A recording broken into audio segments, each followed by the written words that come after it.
Salut les amis, c'est Jean-Déric de l'atelier, seconde vidéo sur le soclage rapide et pas cher de vos figurines. Nous sommes toujours avec nos chasseurs de la garde impériale. Je vous ai épargné une vidéo un petit peu barbante sur ce qui est la peinture de la couche de base de notre petite motte de terre qui deviendra une petite motte d'herbe. J'espère que vous voyez, il me semble que je vais mettre un peu de luminosité, voilà. Pourtant, il y a deux lampes branchées, voilà. Donc, technique du brossage à sec. Si vous ne connaissez pas, allez voir des tutos sur, parce que je ne pense pas en avoir déjà fait. Autrement, c'est simple, hein, vous prenez votre peinture, un pinceau relativement large, ou abîmé, peu importe, mais en tous les cas, qui doit pouvoir faire ce qu'on voit ici à l'écran, donc c'est-à-dire étaler la peinture sur les zones que l'on a envie, avec un léger brossage. C'est pour ça qu'on appelle ça brossage à sec, parce qu'il y a très peu de peinture sur le pinceau. Voilà.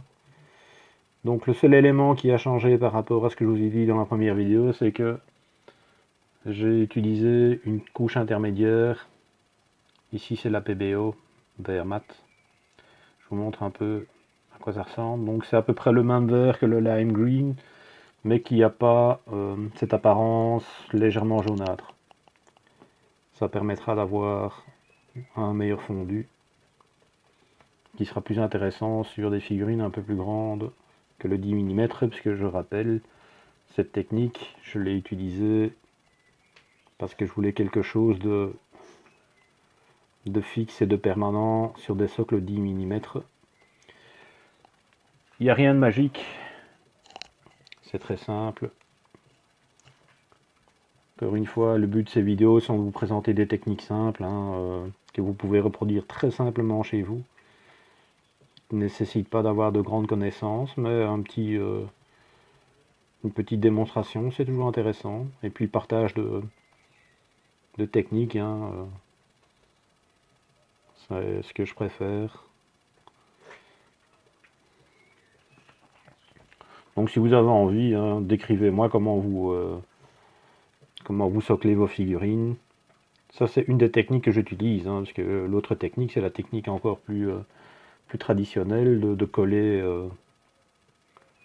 de l'herbe statique ou simplement des touffes d'herbe ou de fleurs ou quoi que ce soit. Ces deux techniques peuvent être totalement combinées naturellement. Ou alors vous pouvez aussi, par exemple, ne pas le peindre en vert, peindre dans une autre couleur. Je ne vais pas faire toutes les figurines devant vous, parce que très sincèrement, ça n'a aucun intérêt. Je préfère faire une vidéo beaucoup plus courte, qui vous montre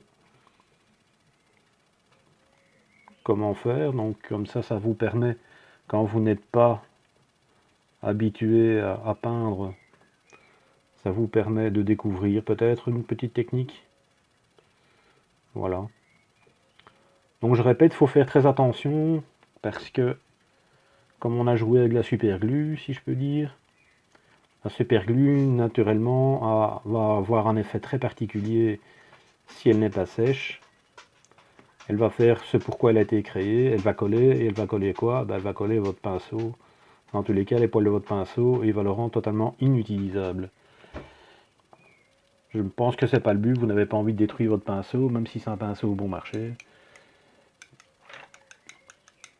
Voilà, donc vous avez vu comment ça fonctionne, Première vidéo qui était, je pense, un peu trop longue.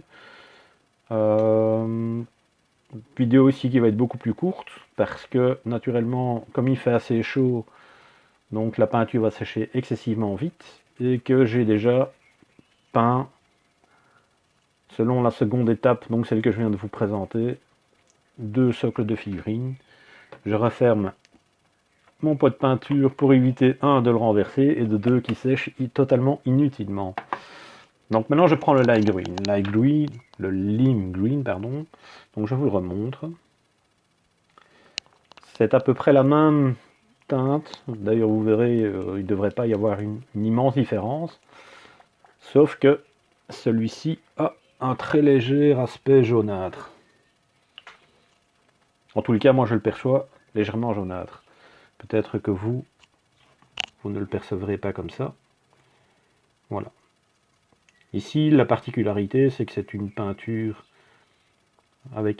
qui est peu couvrante, qui n'a pas énormément de pigments. Donc, il faut vraiment bien que votre pinceau soit imbibé de cette couleur. Donc, même technique que là tout à l'heure, hein, ce qu'on appelle le brossage à sec, ou le dry brush en anglais. Et ici, par contre, vous refaites que le dessus.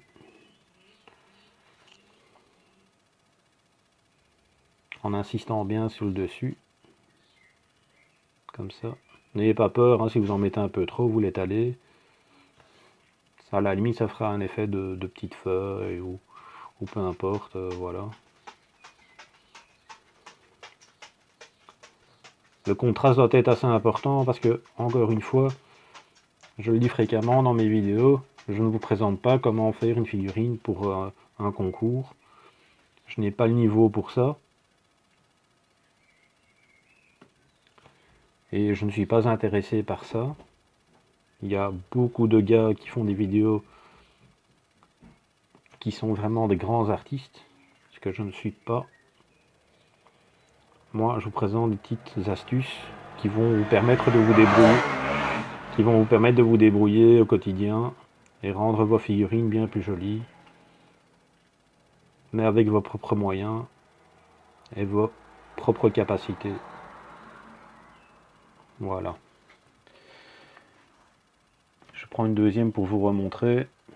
Et puis je vais arrêter là. Hein. De toute façon, l'essentiel vous a été montré. Ce n'est pas plus compliqué que ça. Vous pouvez encore ajouter du blanc, du noir, faire ce que vous voulez. Hein. Pourquoi du blanc? En créant des petits... des petits appendices apparents qui pourraient représenter à un certain niveau des plantes, des fleurs, peu importe. Voilà. En tout cas, j'espère que cette petite vidéo vous aura plu. Moi, je suis très content de partager ça avec vous. Vu le nombre de vues en général sur les vidéos que je propose, je vois celles qui ont un petit intérêt et d'autres pas. Les tutos, ça faisait un petit temps que j'en avais pas fait. Tout simplement parce que, voilà quoi. Il faut avoir l'idée pour vous présenter quelque chose. Et puis c'est pas non plus ce qui attire beaucoup. Encore une fois, je crois que mes tutos sont assez simplistes. Et n'intéresseront que les débutants. Parce que nous avons tous été à un moment ou à un autre. L'intérêt de la technique que je vous présente, contrairement au soclage, l'utilisation d'herbes statiques ou quoi que ce soit, c'est que vous allez voir quand c'est regroupé, c'est que c'est un effet pour moi qui est très intéressant. Maintenant, c'est une technique de soclage un petit peu longue, parce que vous avez ce temps de séchage très très long. Ici j'en ai profité parce qu'il fait très chaud, donc la colle forte a séché très très très vite. Mais comme elle est amalgamée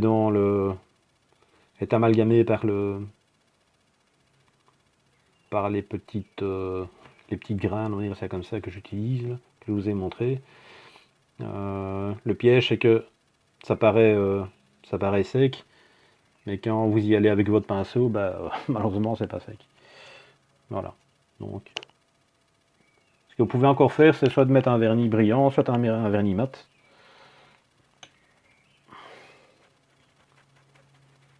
Voilà, j'essuie mon pinceau en direct live. Et voilà ce que ça donne, les amis. Hop, je m'éloigne.